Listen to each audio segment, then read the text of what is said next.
नमस्कार दोस्तों, मैं रवि व्यास आप सभी का मेरे YouTube चैनल जनरल IQ पे बहुत स्वागत करता हूँ। आज अपने इस वीडियो में 12th क्लास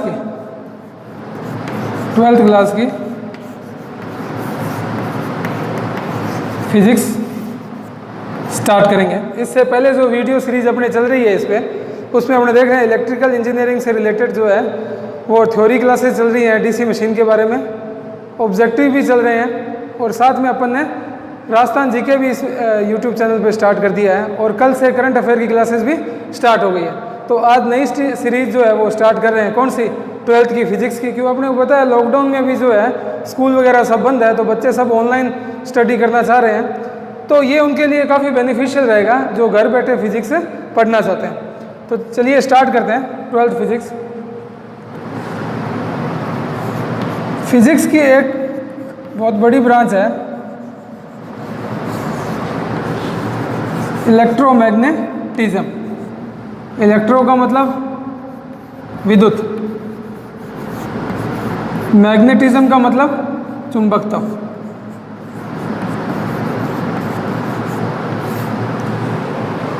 तो फिजिक्स की एक बहुत बड़ी ब्रांच है, कौन सी? इलेक्ट्रोमैग्नेटिज्म। इसमें दो चीज़ें आती हैं। पहली जो आती है वो है इलेक्ट्रोस्टैटिक्स, दूसरी जो आती है वो है इलेक्ट्रोडायनेमिक्स। मतलब दो ब्रांचेज हैं इलेक्ट्रोमैग्नेटिज्म की। पहली जो है इलेक्ट्रोस्टैटिक्स है, दूसरी का नाम अपन ने दिया इलेक्ट्रोडायनेमिक्स। तो नाम से ही बता रहे हैं, स्टैटिक्स मतलब स्थिर रहना। तो इलेक्ट्रोस्टैटिक्स में क्या रहता है? Charge at rest. अगर चार्ज एट रेस्ट है तो उसको क्या बोलेंगे अपने? इलेक्ट्रोस्टैटिक। मतलब आवेश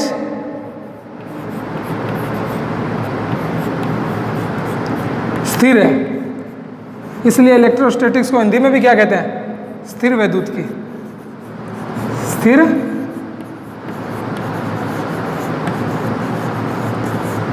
ठीक है। इलेक्ट्रोडायनेमिक्स का मतलब, इलेक्ट्रो मतलब वही विद्युत,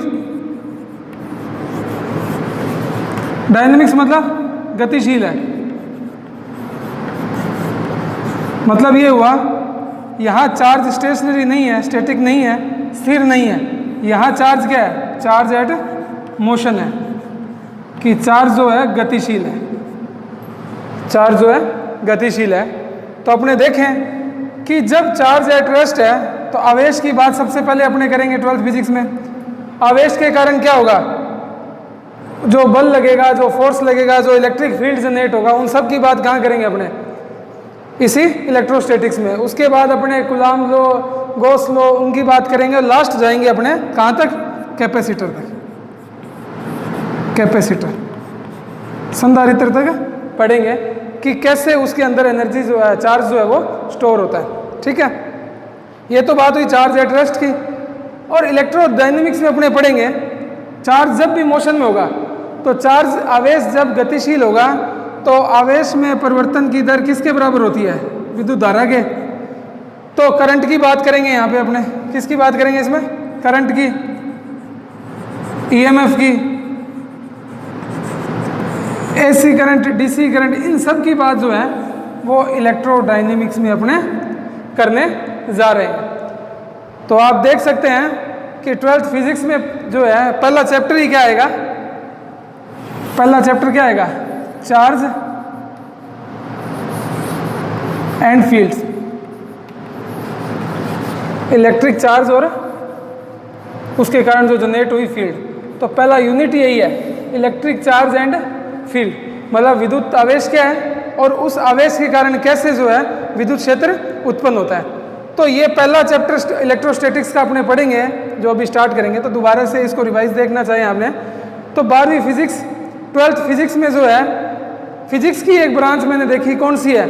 इलेक्ट्रोमैग्नेटिज्म। उसमें इलेक्ट्रो का मतलब विद्युत, मैग्नेटिज्म का मतलब चुंबकत्व। तो इसकी दो आगे ब्रांचेज हैं, एक इलेक्ट्रोस्टैटिक्स और एक इलेक्ट्रोडायनेमिक्स। इलेक्ट्रोस्टैटिक्स का मतलब जब चार्ज जो है वो एट रेस्ट है, चार्ज स्थिर है। इसका हिंदी में नाम इलेक्ट्रोस्टैटिक्स को स्थिर विद्युत की भी बोलते हैं। चार्ज जब एट रेस्ट होगा तो वो अपने इलेक्ट्रोस्टैटिक्स में पढ़ते हैं, और चार्ज जब मोशन में हो उसको अपने इलेक्ट्रोडायनेमिक्स में पढ़ते हैं। तो जब चार्ज मोशन में होगा तो उसके कारण करंट फ्लो होगी, तो यहाँ करंट की, ईएमएफ की, एसी डीसी सब बात करेंगे। और जब बात करें यहाँ पे अपने किसकी, इलेक्ट्रोस्टैटिक्स की, तो इसमें अपने क्या करेंगे, आवेश का जो के कारण इलेक्ट्रिक फील्ड जनरेट हुई, Coulomb's law, Gauss law, last capacitor तक इसमें पढ़ते जाएंगे। ठीक है, उतारना चाहो तो उतारो।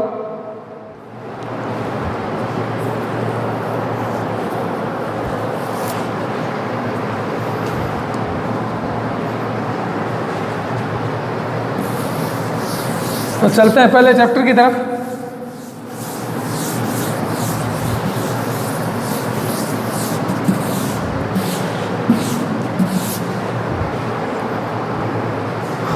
पहला चैप्टर अपना इलेक्ट्रिक चार्ज एंड फील्ड्स, मतलब विद्युत आवेश और क्षेत्र, विद्युत आवेश और क्षेत्र, इसके बारे में बात करने जा रहे हैं। तो सबसे पहले ही बात करते हैं किसकी, आवेश की। जब इस चैप्टर को पढ़ना है, इलेक्ट्रोस्टैटिक्स को समझना है, तो सबसे पहले आपको किसके बारे में पता होना चाहिए, आवेश के बारे में। तो चलिए आवेश के बारे में देखते हैं। आवेश है क्या?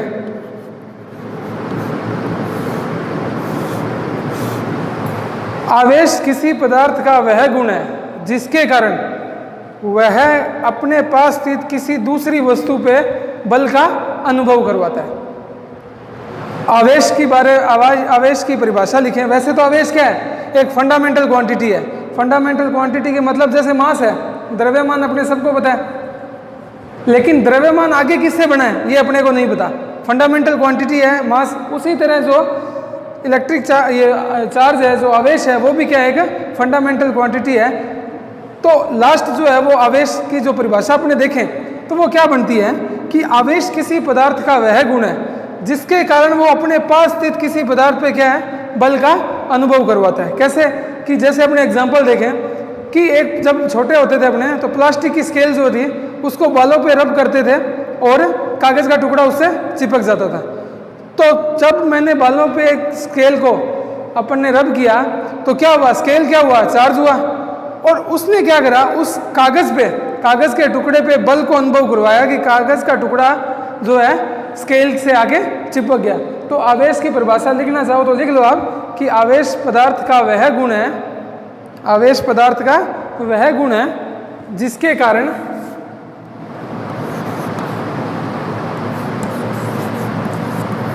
आवेश पदार्थ का वह गुण है जिसके कारण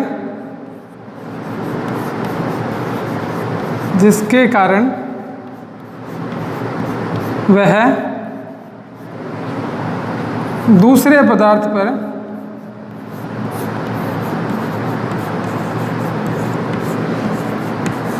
पर बल अनुभव करवाता है, बल अनुभव करवाता है। ठीक है,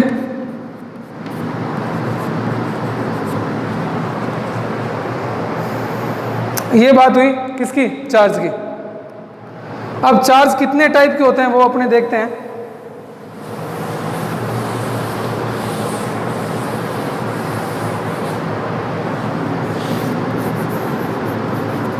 चार्ज दो टाइप के होते हैं। कौन कौन से? पॉजिटिव और नेगेटिव। अब पॉजिटिव देखना चाहें तो क्या होता है, पॉजिटिव चार्ज वो चार्ज है जिसमें क्या है, जिसमें इलेक्ट्रॉन की कमी है। पॉजिटिव चार्ज और कुछ नहीं है, वह सिर्फ वो चीज़ है जिस सिस्टम में इलेक्ट्रॉन की कमी है तो वहाँ पॉजिटिव चार्ज कहलाएगा। और नेगेटिव चार्ज क्या है, कि जहां इलेक्ट्रॉन की अधिकता है। तो सीधी सी डेफिनेशन हुई, पॉजिटिव चार्ज और कुछ नहीं है। पॉजिटिव चार्ज किसी सिस्टम का वह चार्ज है जिसमें इलेक्ट्रॉनों की क्या है, कमी है। क्यों, जब इलेक्ट्रॉन चले जाएंगे तो वहाँ क्या रहेगा, पॉजिटिव चार्ज रह जाएगा। और नेगेटिव चार्ज क्या है, और कुछ नहीं है, वो सिर्फ ये है कि वहाँ इलेक्ट्रॉनों की अधिकता है। क्योंकि इलेक्ट्रॉन पे क्या है, नेगेटिव चार्ज। जब इलेक्ट्रॉन ज़्यादा होंगे तो अपने आप वो चार्ज क्या हो जाएगा, नेगेटिव। तो दो टाइप के चार्ज थे, कौन कौन से, पॉजिटिव और नेगेटिव। तो पॉजिटिव को क्या करेगा, प्रतिकर्षित करेगा, रिपल करेगा। पॉजिटिव को प्रतिकर्षित, रिपल्सिव फोर्स लगाएगा।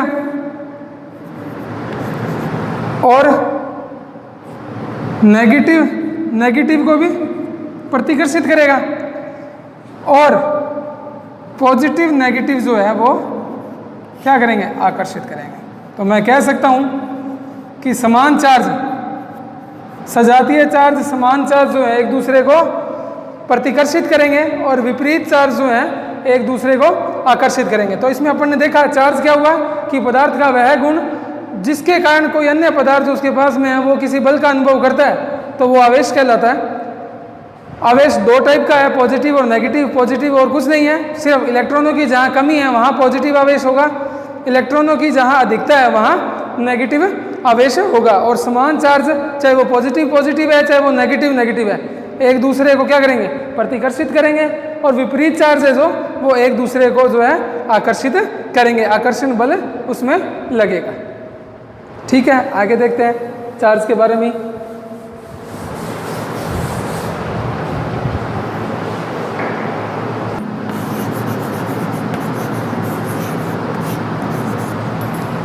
चार्ज का सिंबल क्या है, Q से डिनोट करते हैं। चार्ज को किससे लिखते हैं, Q से लिखते हैं। SI यूनिट में इसका मात्रक क्या है, SI यूनिट मतलब इंडियन स्टैंडर्ड, इसमें इसका मात्रक है कूलम। क्या मात्रक है इसका, कूलम। Q की डेफिनेशन देखें यहाँ तो Q बराबर होता है I इंटू T। Q यहाँ कूलम में, I यहाँ करंट और T यहाँ टाइम। करंट की डेफिनेशन भी है कि आवेश में प्रवाह की दर, आवेश में प्रवाह की दर विद्युत धारा के बराबर होती है। तो यहाँ से Q बराबर क्या हो गया, IT भी अपने लिख सकते हैं। तो अगर इसकी विमा सूत्र की बात करें तो I का मात्रक क्या होता है, एम्पियर, A1। टाइम का मात्रक क्या होता है, T, समय सेकंड, तो T1। तो ये इसका विमीय सूत्र हो गया, किसका, चार्ज का। और इसको लिखना चाहे तो यूं भी लिख सकते हो, M0 L0 T1 A1। इस टाइप से भी आप लिखना चाहो तो लिख सकते हो। तो ये चार्ज की बात हुई। चार्ज क्या हुआ, चार्ज पदार्थ का वह गुण है जिसके कारण वो किसी दूसरी वस्तु पे बल को अनुभव करवाता है। चार्ज जो है वो पॉजिटिव और नेगेटिव होता है। पॉजिटिव चार्ज वो है जिसमें इलेक्ट्रॉनों की कमी है, नेगेटिव चार्ज वो है जिसमें इलेक्ट्रॉनों की अधिकता है। पॉजिटिव चार्ज जो है रिपेल करेंगे, प्रतिकर्षित करेंगे, नेगेटिव चार्ज भी क्या करेंगे, रिपेल करेंगे। और जो पॉजिटिव नेगेटिव मिलेंगे तो वो एक दूसरे को आकर्षित करेंगे। चार्ज को Q से लिखते हैं, SI यूनिट कूलम है, Q बराबर IT का फॉर्मूला है। तो यहाँ से अपने इसका विमीय सूत्र भी लिख सकते हैं। ठीक है, ये तो थी आवेश की बात। आगे देखते हैं।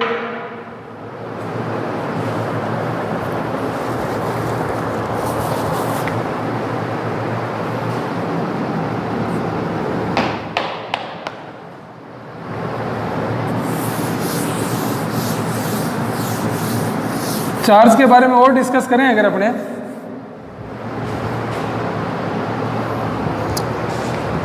तो आगे हेडिंग लिखते हैं, charging of a body.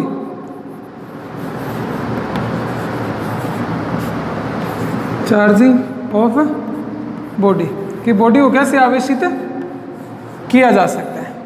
Charging of body कि बॉडी को चार्ज करने के 3 तरीके हैं। पहला तरीका मैं देखूँ तो फ्रिक्शन से, फ्रिक्शन चार्जिंग, फ्रिक्शन मतलब घर्षण, ठीक है। दूसरा है कंडक्शन, मतलब चालन, और तीसरा है इंडक्शन।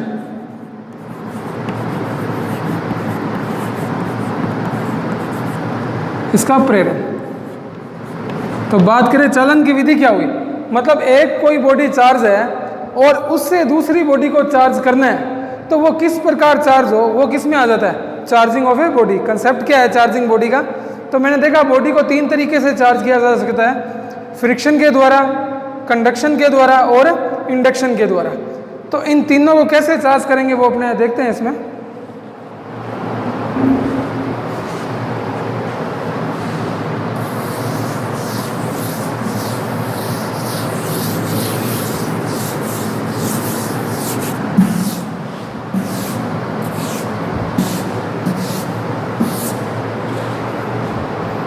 देखते हैं अपने अब पहला देखते हैं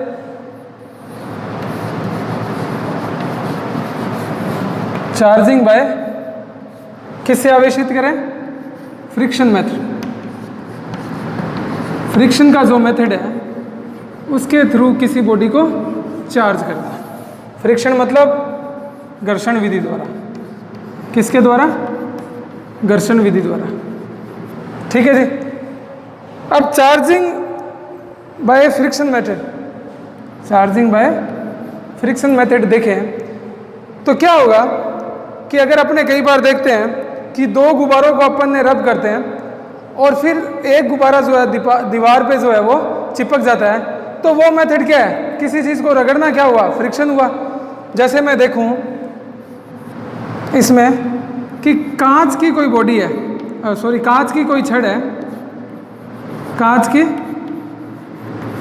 छड़ है, तो मैं अगर बनाना चाहूँ तो इस हिसाब से कांच की कोई छड़ मैंने बनाई और यहाँ पे एक रेशम का कपड़ा रखा, यहाँ पे एक रेशम का कपड़ा रखा, ठीक है। अब मैं देखूं कि जब इसको इससे रब करता हूं, कि रेशम के कपड़े को कांच की छड़ से रब करता हूं, तो यहाँ क्योंकि सब में क्या होते हैं, पॉजिटिव नेगेटिव चार्ज तो रहेंगे, ये जो क्या है न्यूट्रल रहेंगे पहले, कि जितना पॉजिटिव है उतना ही नेगेटिव है। जब इनको रब करेंगे तो यहाँ से इलेक्ट्रॉन जो है वो यहाँ ट्रांसफर होने स्टार्ट हो जाएंगे। तो जब किसी चीज़ से इलेक्ट्रॉन निकलेंगे तो यहाँ क्या होगी, इलेक्ट्रॉनों की क्या होगी, कमी होगी। तो मैंने आपको बताया कि पॉजिटिव चार्ज क्या होता है, पॉजिटिव चार्ज वो चीज़ है जहाँ इलेक्ट्रॉनों की क्या हो, कमी हो। तो जब यहाँ से यहाँ इलेक्ट्रॉन जा रहे हैं तो यहाँ क्या हो जाएगी, इलेक्ट्रॉनों की कमी। तो इलेक्ट्रॉनों की कमी होगी तो ये क्या बन जाएगा, पॉजिटिव। और यहाँ से यहाँ इलेक्ट्रॉन जा रहे हैं तो यहाँ क्या होगा, नेगेटिव। नेगेटिव क्या हो जाएंगे, ज़्यादा हो जाएंगे। तो रेशम का कपड़ा नेगेटिव बन जाएगा और कांच का टुकड़ा जो है पॉजिटिव बन जाएगा।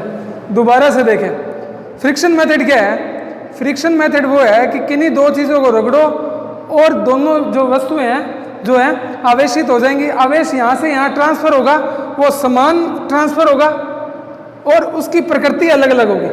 क्या कहता है फ्रिक्शन, कि जब किन्हीं, ज़्यादातर इंसुलेटेड बॉडी पे यूज़ किया जाता है, जो विद्युत अवरोधी वस्तुएं होती हैं उन पे।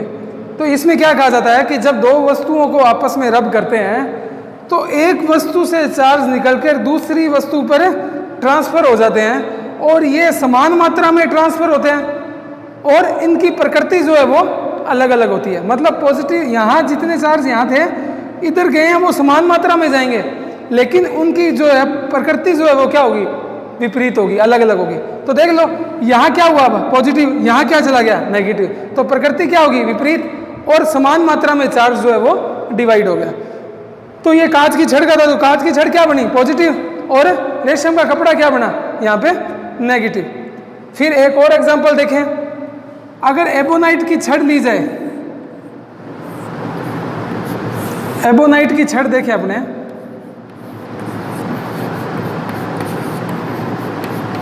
एबोनाइट की छड़ देखें और कोई बिल्ली की खाल का कोई कपड़ा है उससे उसको रब करा जाए तो क्या होगा कि ये जो यहाँ के जो नेगेटिव चार्ज हैं, यहाँ के जो नेगेटिव चार्ज हैं वो कहाँ जाने लगेंगे? एबोनाइट की छड़ की तरफ। अब कोई कहे सर यहाँ से इलेक्ट्रॉन क्यों गया, यहाँ ये पॉजिटिव क्यों हुआ, ये नेगेटिव क्यों हुआ, तो ये पदार्थ की प्रकृति पर निर्भर करेगा। इलेक्ट्रॉन इसलिए जा रहे हैं क्योंकि इलेक्ट्रॉन ही एक जगह से दूसरी जगह ट्रांसफर होते हैं, क्योंकि पॉजिटिव चार्ज जो है वो इधर उधर मूविंग नहीं करता। उसका कारण भी अगर देखें तो पॉजिटिव चार्ज अगर अपने प्रोटॉन को भी माने तो प्रोटॉन का वेट जो है वो इलेक्ट्रॉन से लगभग 1800 गुना 1836 गुना जो है वो ज़्यादा है मास उसका। तो इसलिए पॉजिटिव चार्ज कहीं मूव नहीं करता, हमेशा जो है नेगेटिव चार्ज ही मूव करेगा। तो यहाँ से नेगेटिव गया इस पदार्थ की प्रकृति के अनुसार, तो यहाँ क्या बच गया? पॉजिटिव। तो ये कांच की छड़ क्या हुई? पॉजिटिव बन गई। एबोनाइट की छड़ की प्रकृति के अनुसार यहाँ से नेगेटिव गया, जाना नेगेटिव चार्ज ही है, चाहे यहाँ से यहाँ आएगा चाहे यहाँ से यहाँ आएगा। अब इलेक्ट्रॉन जब यहाँ गए तो यहाँ से इलेक्ट्रॉन निकले तो यहाँ इलेक्ट्रॉनों की क्या हुई? कमी। तो अब ये क्या बन गया? पॉजिटिव चार्ज बन गया। सही है। और यहाँ से इलेक्ट्रॉन जब इधर आ गए तो यहाँ इलेक्ट्रॉनों की अधिकता होगी, तो यहाँ क्या हुआ? तो ये इलेक्ट्रॉन जब यहाँ चले गए तो ये बॉडी कैसी बन गई? पॉजिटिव। और ये कैसी बन गई? नेगेटिव। अब जब इस कांच की छड़ को और एबोनाइट की छड़ को पास पास लाएंगे तो ये दोनों एक दूसरे को क्या करेंगे? आकर्षित करेंगे। तो यही चार्जिंग का मेथड था कि दो अलग अलग वस्तुएं थी जो एकदम सैचुरेशन में थी, इसमें भी चार्ज और पॉजिटिव नेगेटिव चार्ज पूरे थे, उदासीन था। इसमें भी पॉजिटिव नेगेटिव चार्ज पूरे थे, ये जो है प्रैक्टिकली उदासीन था। लेकिन जब इन दोनों को रब किया, फ्रिक्शन के कारण क्या हुआ कि यहाँ के इलेक्ट्रॉन जो हैं वो यहाँ ट्रांसफ़र होने लगे। जब यहाँ से इलेक्ट्रॉन यहाँ ट्रांसफ़र होंगे तो यहाँ जो इलेक्ट्रॉनों की क्या होगी? कमी होगी। जब इलेक्ट्रॉनों की कमी होती है तो उस चीज़ को अपने क्या बोल देते हैं कि ये सिस्टम क्या बन गया? मेरा पॉजिटिव बन गया। सेम यहाँ से इलेक्ट्रॉन यहाँ ट्रांसफ़र हुए तो जहाँ ट्रांसफ़र हुए वो सरफेस जो होगी वो नेगेटिव होगी और ये क्या हो गया? पॉजिटिव। तो यहाँ से जो चार्ज ट्रांसफ़र होगा वो क्या होगा? समान मात्रा में और विपरीत प्रकृति का, विपरीत प्रकृति का। तो आप देख सकते हैं कि जब यहाँ से गया नेगेटिव, यहाँ से गया पॉजिटिव तो ये पॉजिटिव, ये नेगेटिव, यहाँ से गया नेगेटिव तो ये पॉजिटिव बन गया, ये नेगेटिव बन गया। तो विपरीत प्रकृति होगी और समान मात्रा में आवेश जाएगा। किस में?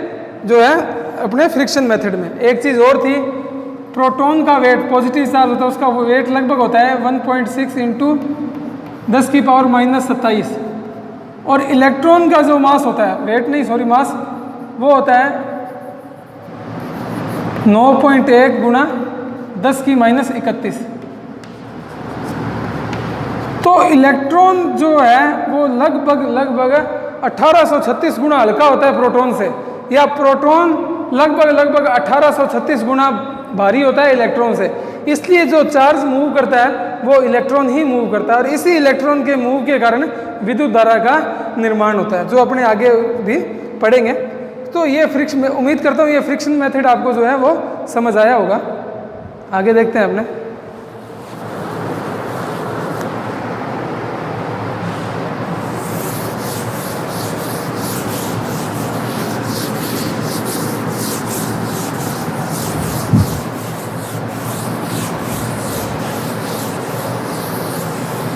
हम कोई फ्रिक्शन में पूछे सर कांच की छड़ की जगह लोहे की रोड अपने हाथ में रख सकते हैं क्या? अगर लोहे की रोड को अपने जो रेशम का कपड़ा उससे लपेटेंगे और उससे रब करेंगे तो ऑफ कोर्स जो है अपने जो है लोहे की छड़ है उस पर चार्ज तो डेवलप होगा, लेकिन जब वो अपने हाथ में होगा लोहे की छड़, तो लोहे की छड़ क्या है? कंडक्टर है। और अपने भी क्या है? ह्यूमन बॉडी भी क्या है? कंडक्टर है। तो वो सारा चार्ज अपने थ्रू कहाँ चला जाएगा? अर्थ हो जाएगा और जो लोहे की रोड है वो चार्ज जो है वो चार्ज नहीं रह पाएगी। इसलिए जो है जो फ्रिक्शन मेथड है ज़्यादा यूज़ किसके लिए किया जाता है? इंसुलेटेड बॉडी के लिए ही यूज़ किया जाता है जो चालन नहीं करती हो। ठीक है। दूसरा देखते हैं अपने conduction, conduction method. Conduction method का मतलब चालन। इसमें क्या करते हैं? दो बॉडी है, एक चार्ज है, एक अनचार्ज है, एक चार्ज है, एक अनचार्ज है। तो पॉजिटिव चार्ज अगर मैं मानूं या नेगेटिव जो भी मानूं, तो क्या होगा कि जब किसी अनावेशित वस्तु को आवेशित वस्तु के स्पर्श कराया जाता है, इसमें क्या होगा, डायरेक्ट कांटेक्ट होगा, डायरेक्ट कांटेक्ट होगा, किसमें, कंडक्शन में, संपर्क होगा, टच करेंगे। तो जब दो बॉडी, एक अनावेशित बॉडी को आवेशित बॉडी के साथ टच करवाया जाता है, तो यहाँ से जो चार्ज है वो यहाँ ट्रांसफर होने शुरू हो जाते हैं। अब कितने होंगे वो बॉडी के साइज पे और बॉडी के मैटर पे यूज करेंगे। अगर दोनों का मैटर सेम है, साइज सेम है, तो चार्ज आधे आधे भी का जो ट्रांसफर हो सकते हैं। इस प्रकार यह भी बॉडी जो है आवेशित बॉडी है, इस अनावेशित बॉडी को भी क्या कर देगी, आवेशित कर देगी। तो ये तो सिंपल सा मेथड है कंडक्शन का कि दो, एक जो है आवेशित बॉडी है उसके टच कराएंगे अनावेशित बॉडी को, तो यहाँ से यहाँ चार्ज ट्रांसफर होने स्टार्ट हो जाएंगे। तो ये विधि थी अपनी कंडक्शन मेथड।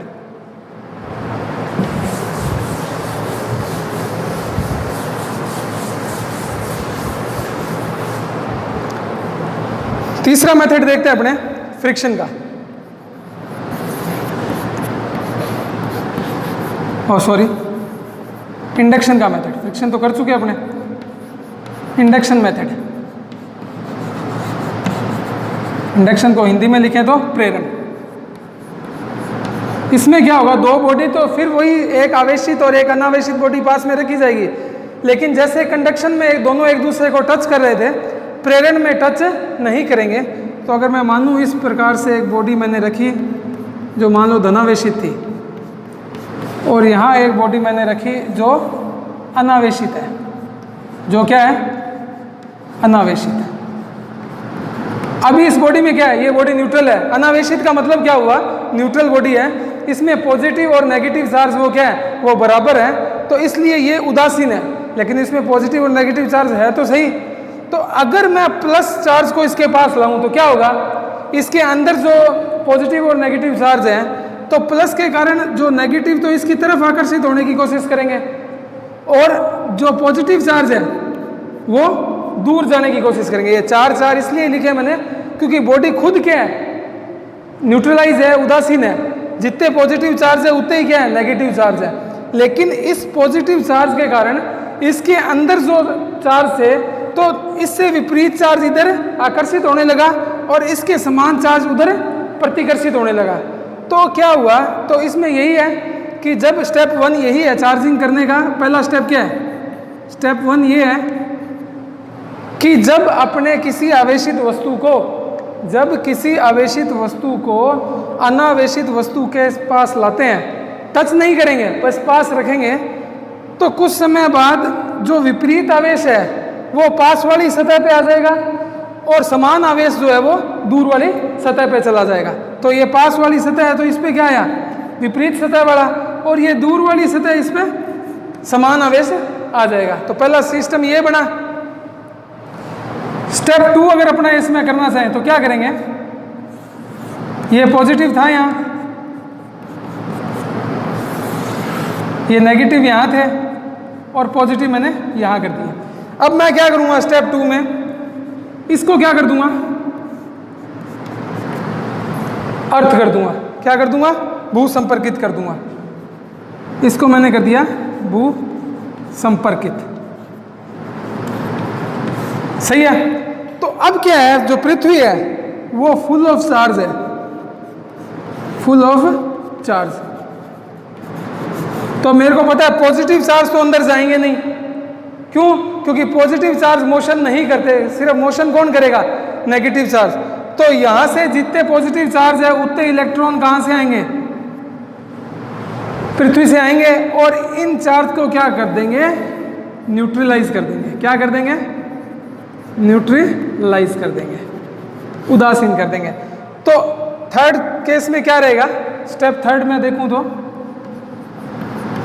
स्टेप 3 ये रहेगा कि अब ये बॉडी यहां थी पॉजिटिव चार्ज की, सारा का सारा चार्ज जो पॉजिटिव था वो इलेक्ट्रॉन के कारण क्या हो गया, न्यूट्रलाइज। तो यहाँ क्या रह गया, नेगेटिव चार्ज। फिर मैंने क्या करा, भू संपर्कन को यहाँ से हटा दिया, भू संपर्कन को यहाँ से हटा दिया और धीरे धीरे इस बॉडी को भी जो है दूर हटा दूंगा। तो इससे क्या हुआ कि जो मेरी बॉडी है वो नेगेटिवली चार्ज हो गई। दोबारा से देख लो, पहले इसको उतार लो,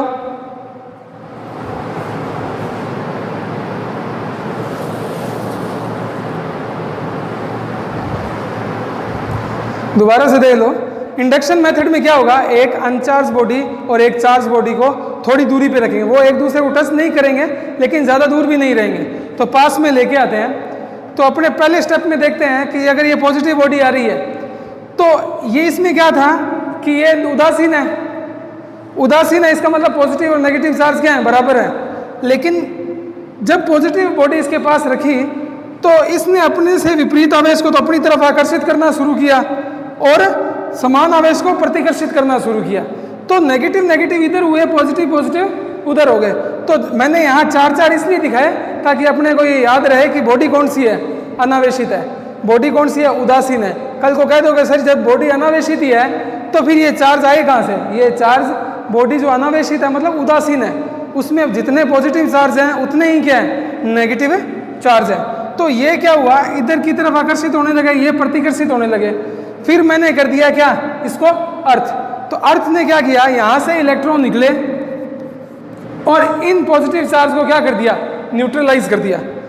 इनको न्यूट्रलाइज करने के कारण मान लो 3 यहाँ हैं तो यहाँ से 3 इलेक्ट्रॉन आए, positive negative positive negative positive negative, क्या कर दिया, इनको न्यूट्रलाइज कर दिया। तो बाद में मैंने भू संपर्कन भी हटा दिया, इस वस्तु को भी दूर हटा दिया, तो क्या बचा मेरे पास, ये बॉडी कैसी बन गई, नेगेटिव बन गई। ठीक है, एक और एग्जांपल देखते हैं कि अगर इस बॉडी को पॉजिटिव बनाना हो तो, अगर इस बॉडी को पॉजिटिव बनाना हो तो क्या करें अपने,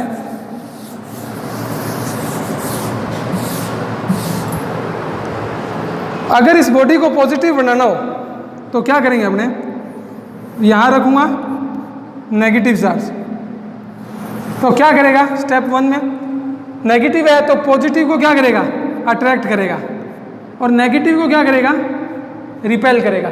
पॉजिटिव को आकर्षित, नेगेटिव को प्रतिकर्षित। फिर स्टेप 2 आएगा,